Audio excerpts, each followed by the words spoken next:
அன்பினர்களே, ஈரானில் அமைதி நிலைமை நிலவினாலும் ஈரான் மிகப்பெரிய வேட்டை ஆடி வருகின்றது. ஈரானிய செய்திகள் இப்பொழுது உலக பரப்பில் இந்தியாக்குள்ளும் எப்பொழுதோ இந்த செய்திகள் இந்தியாக்குள் மாத்திரமல்ல உலகின் பல பாகங்களிலும் இந்த செய்திகள் வெளிவந்த வண்ணம் இருக்கிறது.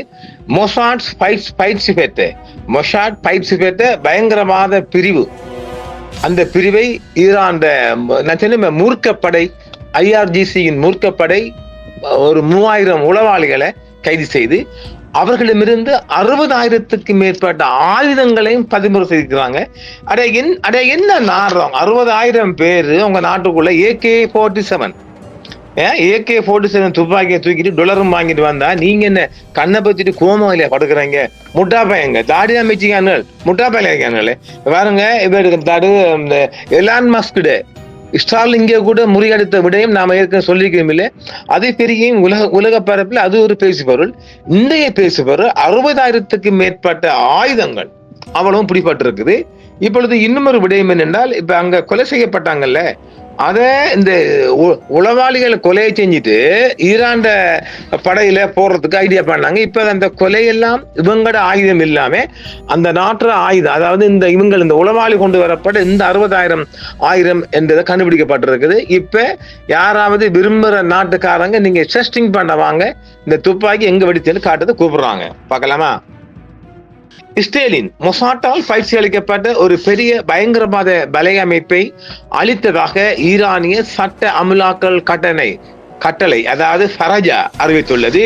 புஷரில் 60,000க்கு மேற்பட்ட ஆயுதங்கள் தெஹ்ரானை அடைவதற்கு முன்பு இடைமறிக்கப்பட்டதாகவும் இராணுவ மற்றும் காவல் தளங்களை தாக்கி சூறையாடிய பின்னர் ஆபத்தான மற்றும் அதிக ஆயுதம் ஏந்திய கும்பலின் முக்கிய உறுப்பினர்கள் கைது செய்யப்பட்டதாகவும் அது கூறுகிறது. மூத்த மதகுரு, அதாவது அவரோட சுப்ரீம் லீடர் சையத் அகமது கட்டாமி, இல்ல இது வேற ஒருத்தரா இல்ல நான் மன்னிக்கணும், மூத்த மதகுரு சையத் அகமது கட்டாமி அமைதியின்மையை ஒரு வெளிநாட்டு பயங்கரவாத போர் என்று முத்திரை குத்துவதால் பயங்கரவாத குழுக்களுடன் தொடர்புடையதாக கூறப்படும் 3000க்கு மேற்பட்டோர் தற்பொழுது கைது செய்யப்பட்டு தடுத்து வைக்கப்பட்டுள்ளதாக அரசாங்கமே உத்தியபூர்வமாக அறிவித்தது ஈரானிய அரசு. இப்போது தடுத்து வைக்கப்பட்டுள்ளதாக அவர்கள் ஊடகம் வாயிலாக சொல்லுகின்றார்கள். ஈரான் ஊடகம் கலவரக்காரர்களுக்கு மிக கடுமையான தண்டனை வழங்க வேண்டும் என்று வலியுறுத்துகிறார் இந்த மூத்த மதகுரு. ஆனால் ஈரானில் மரண தண்டனைகள் தற்காலிகமாக நிறுத்தப்பட்டதற்கான சமிக்கைகளும் பிறகு ஜனாதிபதி டொனால்ட் ட்ரம்ப் அமெரிக்க இராணுவ நடவடிக்கையின் முந்தைய அச்சுறுத்தல்களை தளர்த்தினாலும் பொருளாதார குறைகள் மற்றும் விலைவாசி உயர்வு ஆகியவற்றை கவனிக்க வேண்டும் என்றும் ஒப்புக்கொள்கிறார்கள். இதையான் இன்றைய ஒரு ஹாட் நியூஸா பார்க்கலாம். ஈரானிய பாதுகாப்பு படையினர் தெஹ்ரானுக்குள் அனுப்பப்பட்ட 60,000 ஆயுதங்களை கைப்பற்றியதாகவும் மொசாட்டால் பயிற்சி பெற்ற பயங்கரவாத குழுவை அகற்றியதாகவும் தற்பொழுது உத்தியோகபூர்வமாக உலகம் முழுவதும் இவர்கள் அறிவித்திருக்கின்றார்கள். இதற்கிடையில் மக்களை கொல்லும் பணியில் ஈடுபட்டிருந்த ஆபத்தான மற்றும் ஆயுதம் ஏந்திய பயங்கரவாத கும்பலின் உறுப்பினர்களை உளவுத்துறை படைகள் அடையாளம் கண்டு கைது செய்ய முடிந்தது. நாம ஏற்கனவே சொன்னமில்லை, அவங்களோட IRGC மிகவும் உயரடுக்கு பாதுகாப்பு கொண்ட படை தான் களத்துறையை சாதிச்சுக்கிறாங்க. வெற்றி இனிமே அங்க வந்து குழப்பம் வர வாய்ப்பில்லை. இந்த பிரிவு மொசாட்டால் மேம்பட்ட நகர்ப்புற போர் முறைகள் இதை நாம் ஏற்கனவே சொல்லிக்கிறோம் பயிற்சி பெற்றது. மேலும் ஏராளமான பயங்கரவாத குற்றங்களை செய்ததால் மரணங்களை ஏற்படுத்த அமைதியின்மையை சுரண்டும் பணியில் ஈடுபட்டார்கள். நியமிக்கப்பட்ட கும்பல் தலைவர்களிடமிருந்து பல்வேறு வகையான ஆயுதங்கள் மற்றும் நகர்ப்புற போர் உபகரணங்களை பெற்ற பிறகு இந்த கும்பல் தலைநகரின் தெருக்களில் நகர்ந்து மக்கள் மீது துப்பாக்கி சூடு நடத்தியது. நூற்றுக்கணக்கான மக்கள் கொல்லப்பட்டனர் மற்றும் காயமடைந்தனர் என்று அந்த அறிக்கை தெரிவிக்கின்றது. இந்த பயங்கரவாத கும்பலின் நடமாட்டத்தில் இருந்து பெறப்பட்ட படங்கள் பயிற்சி பெற்ற பயங்கரவாதிகள் நூற்றுக்கணக்கான மக்களை கொல்ல பயன்படுத்திய AK-47 துப்பாக்கிகள் மற்றும் துப்பாக்கிகள் உட்பட துப்பாக்கிகள் பயன்படுத்தப்பட்ட புல்லட்ஸ் மற்றும் பல்வேறு வகையான ஆயுதங்கள் மற்றும் பிஸ்டல்கள், செயற்கைக்கோள் தொலைபேசிகள், நாம் ஏற்கனவே சொன்னமில்ல சேட்டலைட் தொலைபேசி எல்லாம் பயன்படுத்தி அந்த நாய்க்களை பிடிபட்டு போன்ற தகவல், அதாவது இந்த டெலிகம்யூனிகேஷன் அதர் சாதனங்களும் பிடிபட்டு இது நாம தந்துட்டோம் என்றாலும் மீண்டும் ஒருக்கா அந்த செய்தி வந்திருக்குது. இது எமது பாகிஸ்தானிய நியூஸ் எடிட்டர் அனுப்பிய செய்திகளின் ஒரு பகுதியாகவும் நாம் இதை பார்க்கலாம். இந்த பிரிவின் உறுப்பினர்கள் ராணுவ மற்றும் காவல் தலைமையங்களையும் தாக்கி ஆயுதங்களை திருடி நகர்ப்புற போரை உருவாக்கவும் இறப்புகளின் எண்ணிக்கையை அதிகரிக்கவும் அவற்றை விநியோகித்தீர்கள். அதாவது நாங்க ஏற்கனவே சொன்ன துருக்கி வழியாக இஸ்ரேலின் மொஷாட்காரங்களும் நாம் ஏற்கனவே சொல்லியிருக்கிறோம் இல்ல குர்திஸ்காரங்க, அதாவது அங்க சியாவும் குர்திஸ்தானை போட்டி இந்த குர்திஸ்காரங்க மிக அதிகமான டாலர் பணத்தையும் மொஷாட்டுல அதாவது இதை சரியா சொல்ல போனால் உலக பரப்புல மிகப்பெரிய தோல்வி. ஈரான் மீது தாக்குவோம் என்று வடசுட்ட மாமுவும் இந்த நெத்தலி மாமும் மிகப்பெரிய தோல்வியை சந்திச்சுக்கிறாங்க. இன்றைக்கு உத்தியோகபூர்வமா உலகத்தில் உள்ள எல்லா நாடுகளையும் எங்க நாட்டுக்குள்ள வந்து இதை பரிசோதனை பண்ணுங்கன்னு ஈரானிய supreme leader Ayatullah Ali Khamenei அவர்கள் கோரிக்கை விடுத்திருக்கின்றார். அது வாரார்கள் வந்து பாருங்க, எங்க நாட்டு துப்பாக்கி கிடையாது, அத்தனையும் பயங்கரவாதிகள். ஒரு ஆட்சிக்கு மக்களால் தெரிவு செய்யப்பட்ட ஆட்சிக்கு எதிராக நானோ நீங்களோ எவரோ துப்பாக்கிகளோ அல்லது சதி வேலைகள் செய்கின்ற போது தட் இஸ் டெரரிசம். இதைத்தான உலகம் சொல்லுது. பயங்கரவாதம் இதைத்தானே இப்ப இலங்கையில தமிழ ஈழ விடுதலை புலிகள் போரிட்டாங்க. அவங்க என்ன ஒரு தனி நாடு கேட்டாங்க. சிங்கள அரசு குத்திய சின்னம் என்ன, அவங்களுக்கு குத்தின லேபல் என்ன, முத்திரை என்ன, பயங்கரவாதிகள். அதத்தான் அப்ப உலகம் எங்கிருந்தாலும் தங்களது ஆட்சிக்கு எதிராக யார் ஒருவர் ஆயுதம் தீக்கினாலும் அது பயங்கரவாத செயல் தானே. இந்த பிரிவின் உறுப்பினர்கள் ராணுவ மற்றும் காவல் தலைமையங்களையும் தாக்கி ஆயுதங்களை திருடி நகர்ப்புற போரை, அதாவது இந்த பள்ளியை தாக்குறான் பன்னாடை. இவன் எப்படியும் முஸ்லீம் ஆக முடியும்? ஒரு பள்ளிவாசல் அந்த நாட்டுக்குள்ள இருக்குதுன்னா பள்ளிவாசல் போய் நெருப்பி வச்சு தீ வச்சு கொளுத்துறான், ஹாஸ்பிட்டல்ல கொளுத்துறானா எந்த மாட்டுக்கு அவன் மனசு இருக்கும்? இவன் உண்மையிலேயே முஸ்லீம் என்ற லேபிளா? எனக்கு புரியலைங்க, அது எனக்கு சரியா தெரியலங்க, பார்க்கலாம். அப்ப இப்படி ஒரு கலாட்டாவை ஏற்படுத்தி போலீஸ் ஸ்டேஷன் அட்டாக் பண்ணி ராணுவ தளங்களை அட்டாக் பண்ணி அங்கிருந்து ஆயுதங்களை பறிக்கிற இப்படி இந்த 31 மாகாணங்களிலும் இந்த கிளர்ச்சியை கொண்டு வந்திருக்கிறார்கள். அப்ப சரிடா, ஈரானிய பன்னாட பிரதேசிகளா உங்க நாட்டுக்குள்ள 60,000 ஆயுதம் நினைச்சு பாக்குமா? 60,000 பேர் ஒத்தனை கையில ஒன்னொன்று இருந்தாலும் 60,000 பயங்கரவாதிகளும் 60,000 ஆயுதங்களும் குறைஞ்சது ஒருத்தன் ஒன்று தோல்ல ஒன்று கையில வச்சு கொண்டு வந்தாலும் 30,000 போடுவோமா?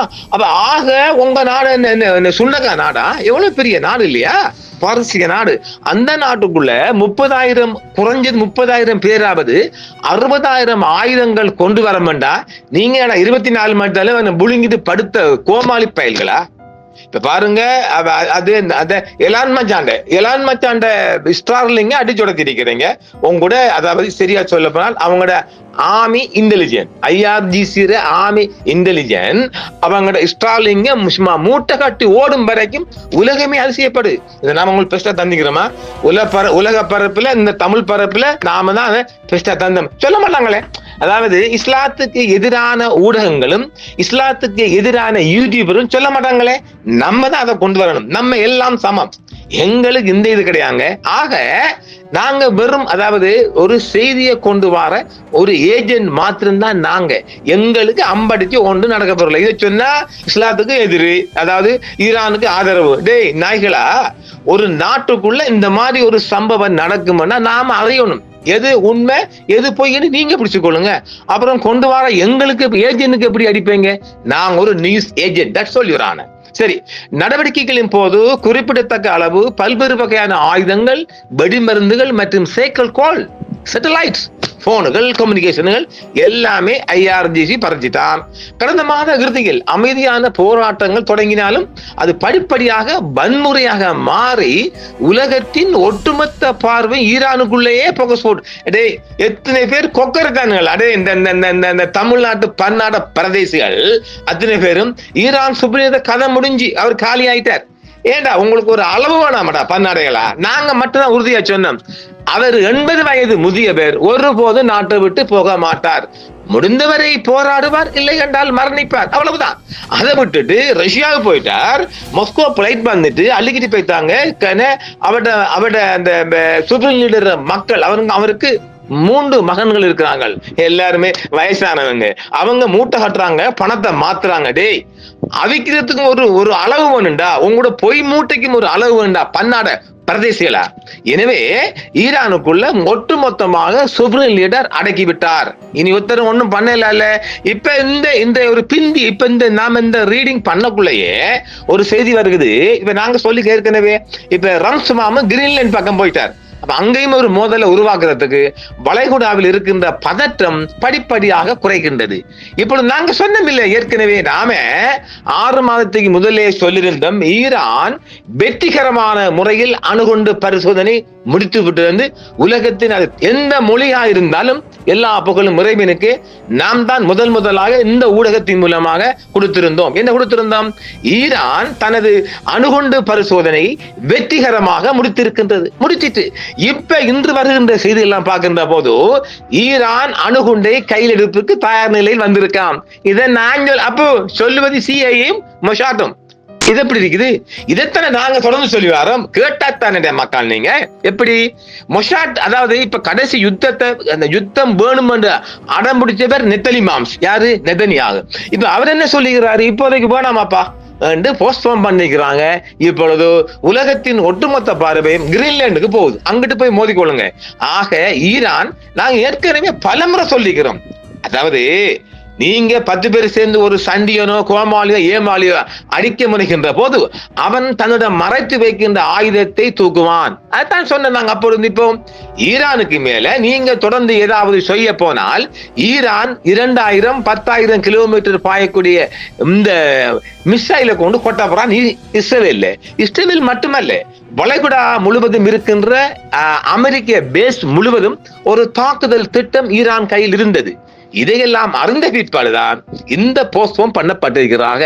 ஆக இப்பொழுது உலக பரப்பில் ஒரு விடயம் என்ன வந்திருக்குது? ஈரான் தன்னுடைய அணுகுண்டை கையில் எடுக்கும் என்று சொல்லப்பட்டிருக்கு. இன்றைய செய்தியாக, இன்றைய சனிக்கிழமை இரவு செய்தியாகத்தான் வருகிறது. பார்க்கலாம். ஈரானிய அதிகாரிகள் கலவரங்களையும் பயங்கரவாத செயல்களையும் அமெரிக்கா மற்றும் இஸ்ரேலிய ஆட்சியுடன் தொடர்படுத்திக் உள்ளனர். அமெரிக்காவும் இஸ்ரேலின் மொசாட்டும் களத்தில் தங்கள் ஈடுபாட்டை ஒப்புக்கொண்டுள்ளன. இப்ப ஒத்துக்கிட்டாங்களே. முன்னாள் அமெரிக்க வெளியுறவுத்துறை செயலாளர் மைக் பாம்பியோ இலங்கைக்கு வந்து போனார்ல, தெருக்களில் இருக்கும் ஒவ்வொரு ஈரானுக்கும் புத்தாண்டு வாழ்த்துக்கள், மேலும் அவர்களுக்கு அருகில் நடந்து செல்லும் ஒவ்வொரு மொசாட் முகவருக்கும் என்று ஒரு செய்தி வெளியிட பாவிகளா என்றா நாம ஏற்கனவே சொல்லிக்கிறோம். என்னென்றால் ஒரு மனிதர்கள் அதாவது மனித குடியாற்றம் இல்லாத வீடுகளில் எலி வளரும். அந்த மாதிரி ஈரான் முழுவதும் இந்த மொசாட் ஏஜென்ட், அந்த முகவர்களும் ஆயுதங்களும் சும்மா கலைச்சு விட்டுருக்கிறார்கள். மொசாட் கலவரக்காரர்களை ஒன்றாக வீதிகளில் இறங்குங்கள், நேரம் வந்து விட்டது என்றும் ஊக்குவித்தார். யாரு? பாம்பியோ. மேலும் மொசாட் முகவர்கள் கலவரக்காரர்களும் தூரத்தில் இருந்தும் வாய்மொழியாகவும் மட்டுமல்லாமல் நாங்கள் அவர்களும் களத்தில் இருக்கிறோம் என்றும் பாம்பியோ உடனே வாழ்த்து கொண்டிருந்தார். சரி, சமீபத்திய ஈரான் எதிர்ப்பு தேசத்துலகம் அமெரிக்க ஜனாதிபதி தனிப்பட்ட முறையில் ஈடுபட்டதில் வேறுபடுத்தி காட்டி, ஆனாலும் அமெரிக்க அரசியல்வாதிகள் ஈரானின் தொழில்நுட்ப அறிவியல் முன்னேற்றத்தை பொறுத்து கொள்ள முடியாமல் வைத்தறிச்சல வர்றாங்க. ஈரான் முன்னேற்றம், ஈரான் டெக்னாலஜி, ராணுவ முன்னேற்றம் எல்லாம் இவன்றெல்லாம் வகுத்த கலக்குது. அமெரிக்க ஜனாதிபதி ஈரானிய தேசத்தின் மீது அவர் செலுத்திய உயிரிழப்புகள், சேதங்கள் மற்றும் குற்றச்சாட்டுகள் அவர் குற்றவாளி என்று நாங்கள் கருதுகிறோம் என்று இன்று ஆயத்துல்லா அலி கமேனி அவர்கள் உலகத்துக்கு ஒரு செய்தியை சொல்லி இருக்கின்றார்கள். அமெரிக்கா ஈரான் மீது ஆதிக்கத்தை மீட்டெடுக்க முயல்கிறது. 1970 முதல் சையத் ஹுசைனை அதன் இறுதி இலக்காக மாற்றிய சாத்தானின் சதியை முறியடித்திருப்பதாகவும் அலி கமேனி அவர்கள் தெரிவித்திருக்கிறார். இது இன்றைய உலக பரப்பில் ஒரு பேசுபொருளாக மாறி இருக்கின்றது. ஆக ஈரானின் கிளர்ச்சியை, அதாவது அந்நிய தேசத்தவர்களின் இஸ்லாம் நான் முஸ்லிம் இஸ்லாமோபியாவில் இருந்தவர்களை எல்லாம் வெளியேற்றி விட்டோம், மீண்டும் நாங்கள் ஆட்சியில் இருக்கின்றோம் என்று அலி கமேனி அவர்கள் உறுதியாக உலக நாடுக்கெல்லாம் ஒரு செய்தியை பாஸ் பண்ணி இருக்கின்றார்கள். ஆக நாம் ஈரான் குறித்தான அறியப்படாத பல விடயங்களை அரங்கேற்றி இருக்கிறோம். ஆனாலும் இன்னும் பல விடயங்கள் ஒதுங்கி இருக்கின்றது. இப்பொழுது நாங்கள் அடுத்த காணொளி தரப்போகின்றோம். ஈரானுக்குள் மொசாட்டும் சிஐயும் தோத்த வரலாறு, எப்படி தோல்வி கண்டார்கள், எப்படி முடிவெடுத்தார்கள் என்று பரவலான கட்டுரைகள் வந்த வண்ணம் இருக்கின்றது. அவைகளையும் நாம் உங்களுக்கு சமயம் கிடைக்கின்ற போது உங்களிடம் சமர்ப்பிப்போம், அள்ளி வருவோம். மிகப்பெரிய இராணுவ ரகசியங்கள் அடங்கிய பொதியாக இருக்கின்றது. மிக தீவிரமான முறையில் அந்த போராட்டம் அடக்கப்பட்டிருக்கு. நான் இது முற்றுமுழுதாக எதிர்பார்த்த ஒன்றுதான், அடக்கப்படும் என்பது. ஆனால் இந்த யூடியூபர்கள் அவித்த பொய்யெல்லாம் ஆப்பு வைக்கப்படுறது, அந்த பொய்க்கெல்லாம் ஆப்பு வைக்கப்பட்டிருக்குது. இப்பொழுது வளைகுடா பக்கம் இருந்து இப்ப மற்றவங்க சொல்ற மாதிரி இல்ல, கொஞ்சம் கொஞ்சமாக அமெரிக்காவின் பார்வை குறைந்து வருகின்றது. அப்படியானால் ஒரு குறுகிய காலம் இல்லாமலும் கொஞ்சம் நீண்ட காலத்திற்கு ஒரு யுத்தமில்லாத பூமியை பார்க்க முடியலாம் பார்ப்போம். இந்த நேரத்தில் ஈரான் தன்னை மேலும் மேலும் வளர்த்துக் கொள்ளும், பார்க்கலாம். இப்பொழுது இந்த யுத்த மேகமும் சண்டை கோலங்களும் கிரீனிஷ் பக்கம் போயிருக்கின்றது. கிரீன்லேண்ட் பக்கம் பார்க்கலாம். நாங்கள் கிரீன்லேண்ட் பக்கம் தான் அடுத்த பார்வையை பார்க்க இருக்கின்றோம். பார்க்கலாம், அங்கேயும் ஒரு புரட்சி வெடிக்க போகின்றது. ஒவ்வொரு மகனுக்கும் அவர் பணம் கொடுக்க போகின்றார், ரம்ஸ் மாம்ஸ். பார்க்கலாம் மற்றும் ஒரு காணொளி. நன்றி நேர்களே. என்றும் உங்களுடன் சன்ரைஸ் இந்தியா டிவி. சப்ஸ்கிரைப் பண்ணுங்கள், பெல் பட்டனையும் கிளிக் செய்யுங்கள். உங்கள் ஆதரவே எங்கள் சேவை. ஆதரவு தாருங்கள், அரவணைப்போம். மறக்காம சர்ப்ரைஸ் பண்ணுங்க. தேங்க்யூ.